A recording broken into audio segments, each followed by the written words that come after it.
Olá, Porto Velho, querida e amada capital simpatia. Olá, você de todo o grande estado de Rondônia que me dá o privilégio da sua audiência. Eu sou Benito, esse é o nosso conteúdo Amazônia e estamos juntos com você aqui mais um dia para encurtar distâncias, para levar até sua casa informações que são agregadores de valor. Para que tu seja melhor, a primeira coisa é sempre evocar, né? Aqui e aí, sobre todos nós, as bênçãos e a presença de Deus. Que o grande arquiteto do universo sempre nos dê mais justiça, paz, perfeição, luz, força e beleza em tudo que fazemos. Afinal, com quem Deus anda, nunca anda só e sempre anda bem. Bom, hoje para falar com assuntos polêmicos, na área do direito, está aqui o Alexandre Batista. Como é que você está, meu amigo? Está tudo bem com você? Tá tudo bem, graças a Deus. Muita luta, como eu sempre digo, luta desumana e cruel, mas com a ajuda de Deus, com a misericórdia divina, né, Benito? O cara consegue ultrapassar os obstáculos. Então, eu que eu diga, passei uma fase esse ano que eu não quero para ninguém. Tá, Thaís, saúde, Alexandre. Alexandre, prazer tê-lo aqui. Fazia um tempo que você não vinha, Um mês. tá meio sumido. É que tu não estava, acho, da última vez. As pessoas, na verdade, cadê o Alexandre, o advogado? O pessoal comenta na rua, sempre perguntando. Isso é bom, né? Isso Acho é que bom. pelo que a gente sabe, o pessoal acompanha, quando não acompanha no YouTube, aí traz um tema mais polêmico, que o pessoal quer saber mais. É engraçado quando a gente vê né, o pessoal todo entusiasmado. Então, obrigado pela sua presença. Com certeza, hoje falaremos de assuntos importantes, relevantes, para que você conheça um pouco mais. E a vocês de casa, agradeço a oportunidade de estarmos juntos. Não esqueça de curtir e compartilhar nosso Facebook e Instagram. E também se inscreva no nosso canal do YouTube. Rapaz, eu me lembrei de você, antes de eu chamar a vinheta para começar, me lembrei de você esse fim de semana. Teve exame de ordem, primeira etapa, né? Teve domingo, teve a primeira fase do exame Exato, de eu ordem. fiz. Você fez? Fiz. Pô, coisa boa. Mas ele não estudou. Mas não deu tempo de estudar devido à situação minha, mas eu li as 80 questões e eu respondi as 80 questões. Que bom. Já é um Não, bom porque começo. uma coisa é você chutar, né? A outra é você ler, pelo menos. Claro. De certa forma, você até chuta por coerência, né? Mas, pelo menos eu li as 80, né? Que Respondi bom. conforme a coisa, mas eu lembrei de você. Queira Deus que dê tudo certo. Ah, quem sabe, né? Eu não sei. Eu tinha que ter sido com o caderno depois que eu fui ver que eu não me deram o caderno na saída. Porque como eu fui o primeiro da turma a sair, né? Uhum. Terminei em 2 horas e meia a prova. É uma prova pesada, mas como a gente já comentou aqui, ela é essencial ao exercício da advocacia. Não, mas eu me lembrei de ti porque tu faz algumas críticas de vez em quando, não ao exame, mas algumas conduções. Eles botaram o pessoal no Dom Bosco, o Dom Bosco é uma escola de adolescentes, né?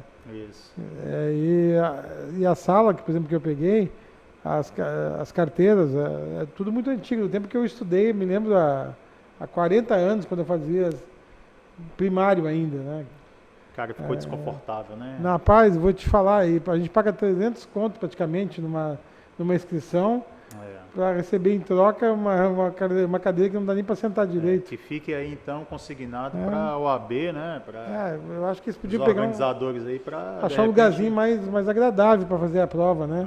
Fique consignado aí, senhor porque- presidente da ordem, né? Eu vou reclamar para ele pessoalmente, mas eu estou só comentando aqui no vídeo, aproveitando você, já que foi agora, né? Eu vou arrumar meu cabelo aqui, mas já que foi agora, para dizer assim, pô, pessoal, R$ 300, devia ter aqui umas 1.000 pessoas para fazer ou mais. É mesmo. É. Eu vi um dado esses dias, Benito, o Brasil ele tem um advogado, salvo engano, para 193 habitantes. Quer dizer, é muito advogado, amigo, viu? É muito. Mas muito. devia ter uns 1.000 para fazer a prova. São muitos profissionais aí. De 800 a 1.000. Aí consegue uma escola de graça e bota o pessoal lá dentro, pô, Fica complicado. complicado, Mas só para dizer assim, ó, podia arranjar um lugar, porque tem gente. Na minha sala não tinha ninguém com menos de 25 anos de idade. E a faixa etária média era 40 na minha sala. Então, assim, eu fico imaginando que pessoas têm problema de coluna, ficar Claro. muitas horas sentado. Claro. Né? A luminosidade era muito baixa. Né? Todo mundo teve que recorrer a óculos. Né? Complicado, né? Se eu, por exemplo, se eu vou sem óculos, eu não enxergo. Tem jeito. Mas, assim, só vou deixar o registro. Claro. Né? Bom, vou chamar a vinheta. E nós vamos hoje debater aqui com você 2 assuntos. Prisão em segunda instância e direito de progressão de pena do Lula. Só que eu vou começar pelo direito de progressão de pena do Lula, porque vai desembocar na segunda instância depois. Sim, sim. Até porque agora ele se nega a sair. O Brasil tem umas coisas assim. Tá certo que ele tem uma lógica no pedido dele de não querer sair. Mas é muito estranho o que está acontecendo. Mas depois de você chamar a vinheta, eu vou dizer o que é mais assim esquisito do que o Lula negar. Na realidade, não é o Lula negar, mas ele não querer sair. Eu vou dizer para você, pro pessoal de casa já, tá bom. O que é mais esquisito ainda. Então, por favor, Eudes, nossa vinheta.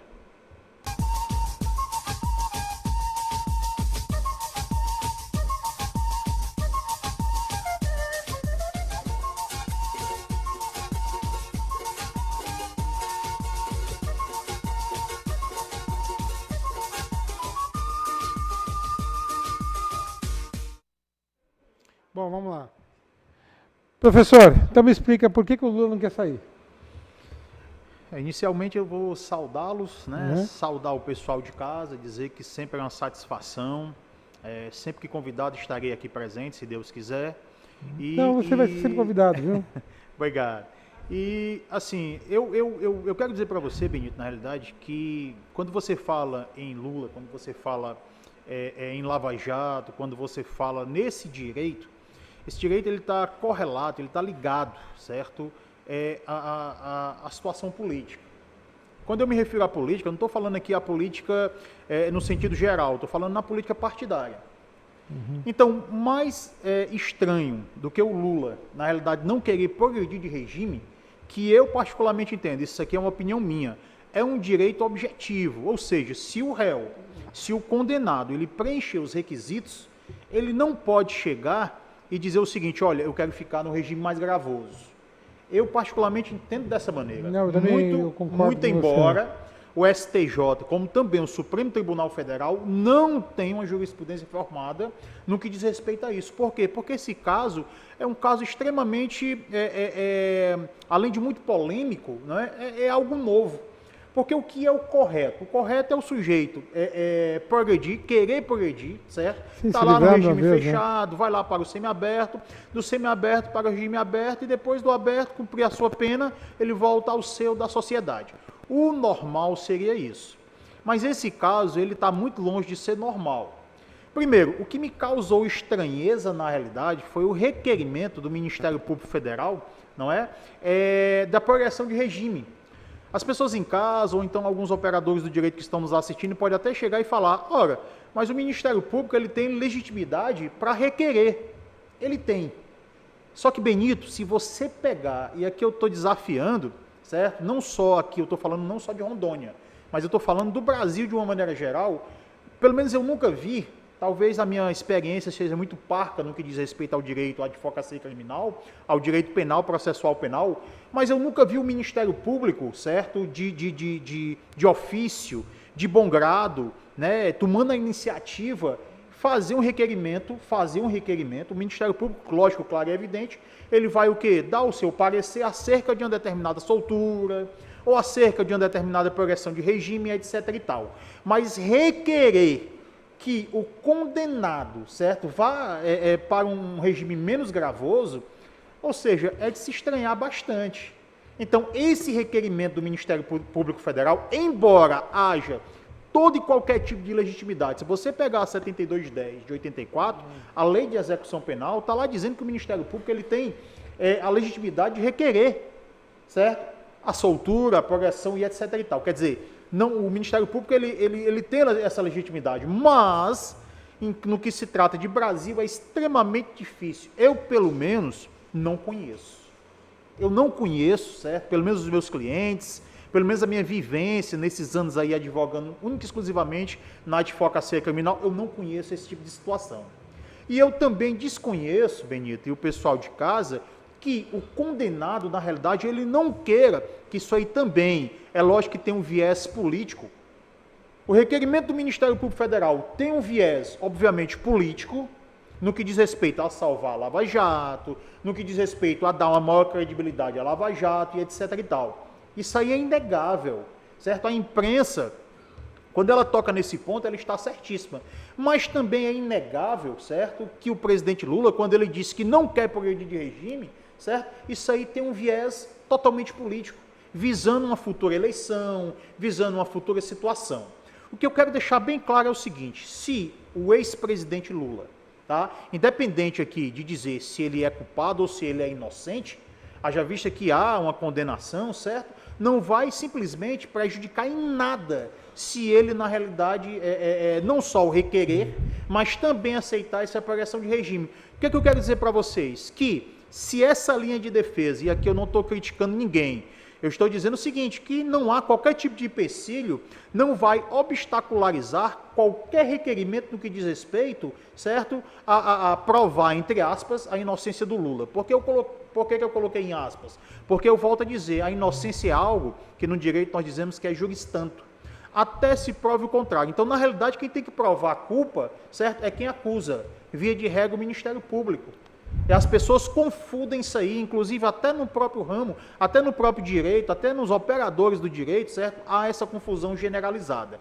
O que vale frisar, na realidade, é que nós estamos diante, certo? De situações totalmente contraditórias e de situações totalmente antagônicas e polêmicas, certo? E que eu vejo da seguinte forma: quem vai dirimir isso aí, certo? Vai ser o Supremo Tribunal Federal.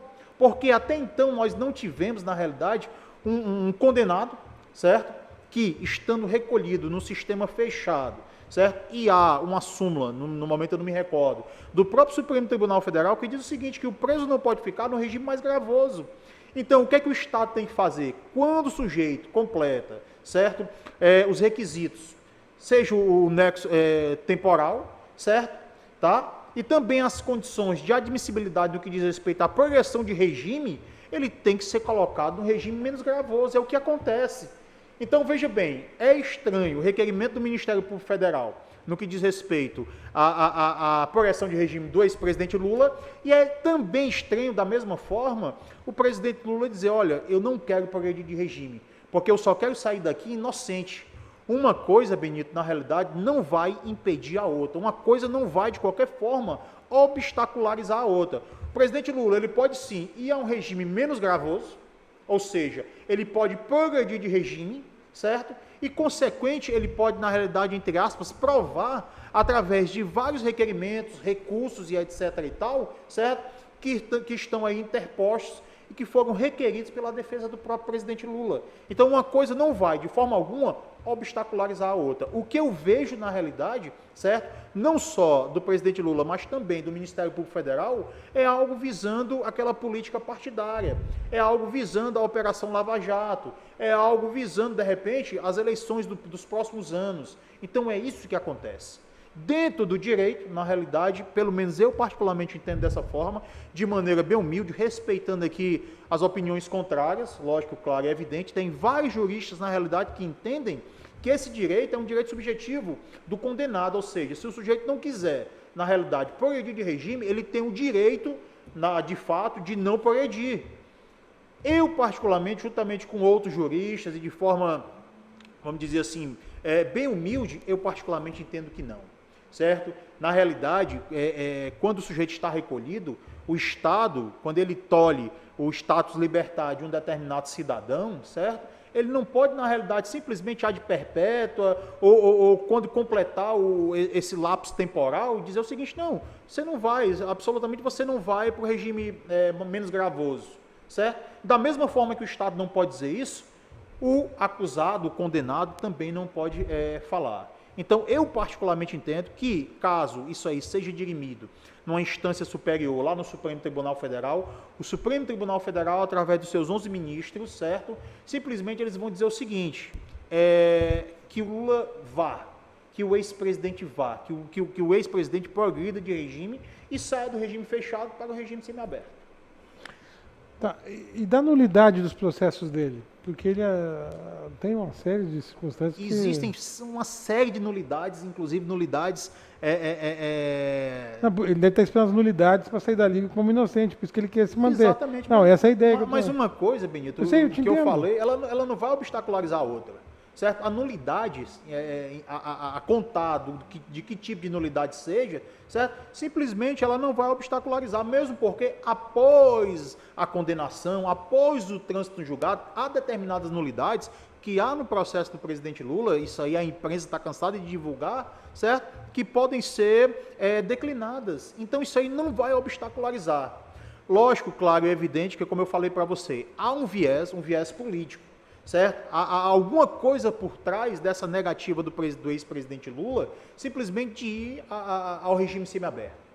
Eu, na realidade, particularmente entendo que se advogado dele fosse, né, certo? Simplesmente eu anuía com essa progressão de regime, certo? E aí então esperaria os requerimentos, as nulidades, enfim, no caso, para tornar esses processos nulos e, consequentemente, tirar o ex-presidente de uma situação de condenado, certo, para uma situação de absolvido. Quer comentar alguma coisa, Thaís? Eu fico assustada com essa questão dele não, agora também não querer sair, né? Ele já disseram que ele está até um pouco deprimido, com um pouco de depressão, né, de ficar tanto tempo preso, mas ao mesmo tempo ele fica nessa situação de sai, não sai. E aí penso, se ele sair, ele vai ter que ficar de dia fora, volta para dormir à noite, né? A logística da vida dele vai ter que ser alterada. Né? A regra, na realidade, Thaís, Benito e o pessoal de casa, a regra é a seguinte, num regime semiaberto, certo? Você tem realmente a oportunidade de trabalhar durante o dia, retornar ao presídio à noite, ou então usar o monitoramento eletrônico. Só que o Supremo Tribunal Federal, há algumas situações de exceção. Eu vou dizer aqui o ex-ministro Guido Mantega, certo? O ex-ministro Guido Mantega, na realidade, quando ele progrediu, certo? Ele não usou a tornozeleira. Tá? E ele não precisou se recolher à noite no presídio. Então, a se tratar da figura do ex-presidente Lula, a se tratar, na realidade, da série de recursos, certo? Que ainda não foram julgados tanto pelo Superior Tribunal de Justiça, como também pelo Supremo Tribunal Federal, o STF, ele pode sim, na realidade, de forma excepcional, certo? Simplesmente, entre aspas, anistiar essa situação do ex-presidente Lula. Quer dizer, não vai obstacularizar em nada, como na realidade também não obstacularizou no que diz respeito ao ex-ministro Guido Mantega, certo? Que também saiu sem tornozeleira, certo? E sem o retorno ao presídio. Há essa possibilidade e a própria LEP, a própria legislação, ela traz sim sem problema nenhum. Tá. Eu vou chamar o intervalo comercial no próximo bloco, eu quero que tu me fale da prisão em segunda instância. E também da questão dessa dosimetria que eles querem impor, mas até agora não rolou, das alegações finais ali que teve. Você está falando da ordem das alegações finais. Da ordem das alegações finais entre delação e delatado e delator. Excelente, ótimo. Não, e tem uma outra situação. Enquanto já foi aprovado isso, só que agora eles querem fazer a dosimetria. Só que enquanto não sai a dosimetria, vale o quê? Eu entendo que vale o que já está decidido. Vale de cima a baixo, a não ser quando eles botarem limite. Mas como é que está? Está parado isso? Não está? No próximo bloco tu me explica essas duas coisas? Tá ok. Então é jogo rápido, num lá, outro cá.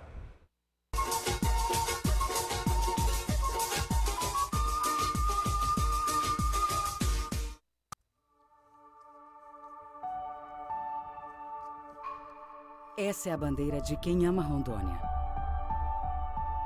Briga por ela quem é contra a corrupção.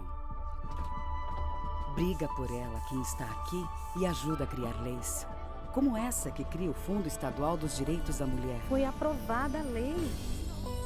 Ou quem está aqui e fiscaliza a aprovação do orçamento anual, quando os deputados decidem como o dinheiro do cidadão será gasto pelo governo de Rondônia. Honra essa bandeira quem é honesto e trabalha para construir um estado melhor. E quem exige seus direitos e vai à luta todos os dias. Essa é a minha bandeira. Eu brigo por ela.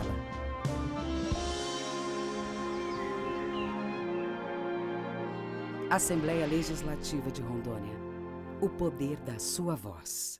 Você precisa cuidar da sua saúde. Está sem plano e cansado de ter que esperar? Venha para a Sol Saúde, próximo à Praça da Pirâmide, com as principais especialidades médicas, exames laboratoriais, com toda a atenção e agilidade que você precisa. Afinal, saúde é coisa séria, não é mesmo? Sol Saúde, atendimento popular para toda a família. 3213-0163. O que eu procurei? Tecnologia avançada. Método personalizado. Profissionais com credibilidade.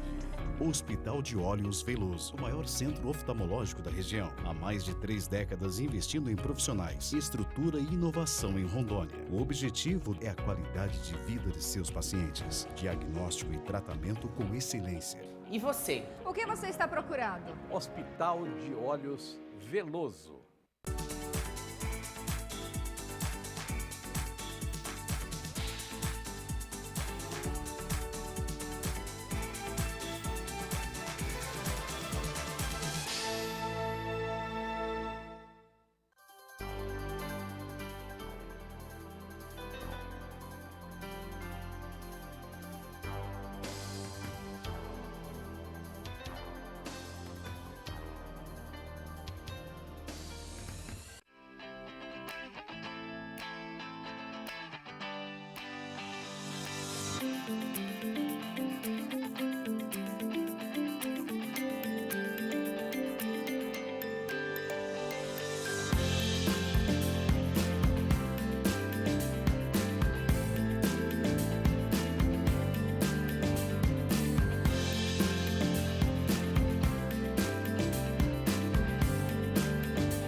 Professor Alexandre Batista, as alegações finais e a prisão em segunda instância. Vamos lá, começar pelas alegações? Vamos. Pronto, essa lei é uma lei bem recente, Lei 12.850 de 2013, tá? Assim, o Código de Processo Penal, Benito, ele é o diploma geral, certo? Nós temos um diploma específico. Quando esse diploma legislativo ele se omite, certo? Você vai lá no diploma geral. O que é que o Código de Processo Penal diz? Que o réu, certo? A Constituição Federal da mesma forma, ele sempre vai ter que falar por último. Lógico, claro e evidente. O réu ele só vai se defender quando ele for atacado, né? Primeiro a denúncia, depois a resposta à acusação, a defesa preliminar, e etc, etc, etc. O que é que acontece? Com essa questão dessa moda da delação premiada, certo? Quando o delator ele vai lá e delata, é lógico, claro e evidente que ele se equivale na realidade, não vou dizer ao Ministério Público, mas ele se equivale de fato, certo? Ao acusador. Então, como ele se equivale ao acusador, é lógico, claro e evidente que aquele delatado ele tem que ser ouvido, ele tem que ser interrogado por último. Isso aí não é uma questão de direito, defender, né? Isso é uma questão de lógica, isso é uma questão de Constituição Federal, isso é uma questão de ampla defesa, somente isso, tá? Então, veja bem, se eu sou delator, tá?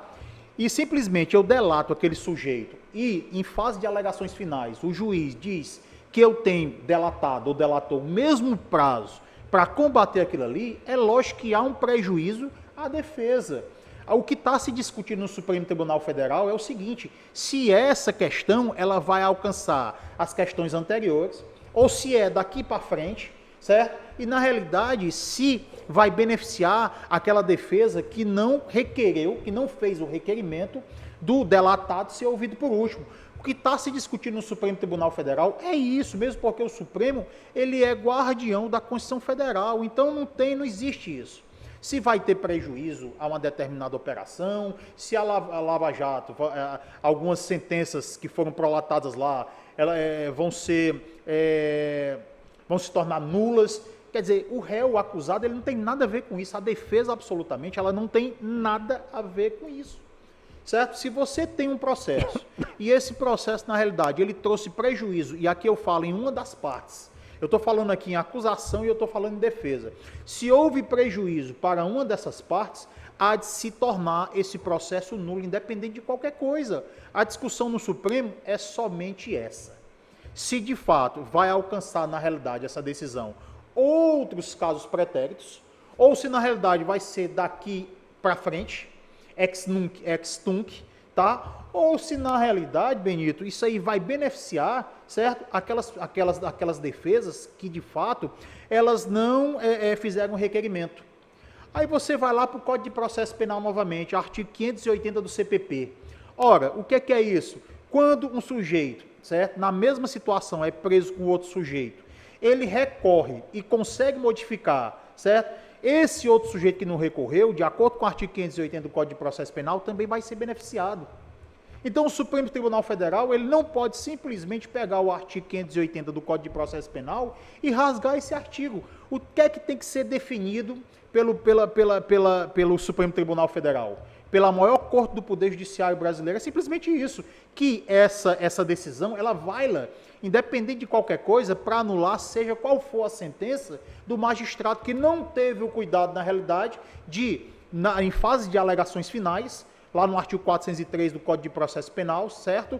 Que ele, na realidade, tenha dado o prazo de forma diferenciada, e não o prazo comum, certo? Esse prazo comum, eu volto a dizer, é para os processos onde não existe nem delator, nem delatados.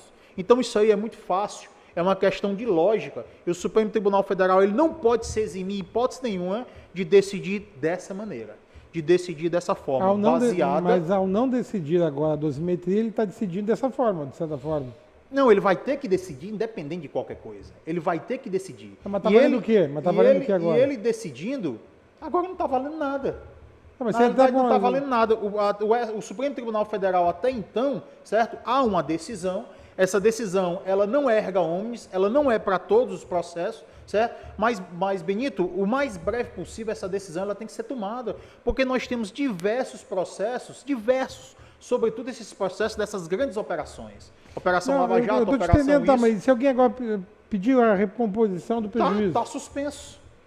Esperando o quê? A decisão, certo? Mesmo porque houve uma repercussão, lamentavelmente. É o que acontece aí em vários processos no que diz respeito à Operação Lava Jato.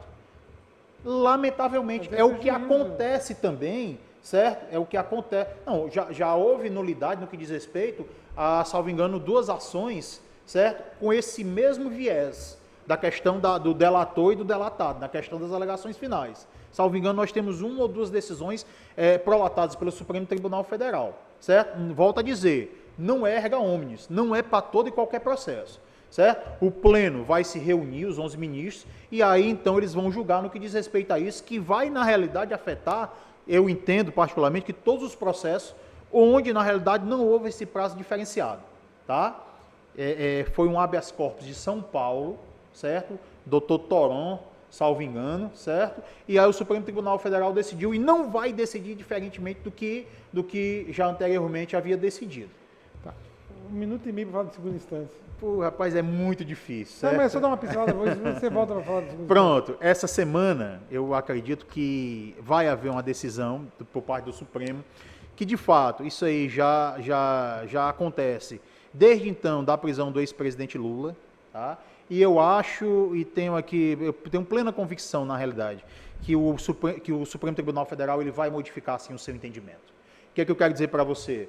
Que, de fato, não vai necessitar única e exclusivamente de uma decisão em segunda instância por parte dos tribunais de justiça ou por parte dos tribunais regionais federais para efetivar a prisão de qualquer cidadão.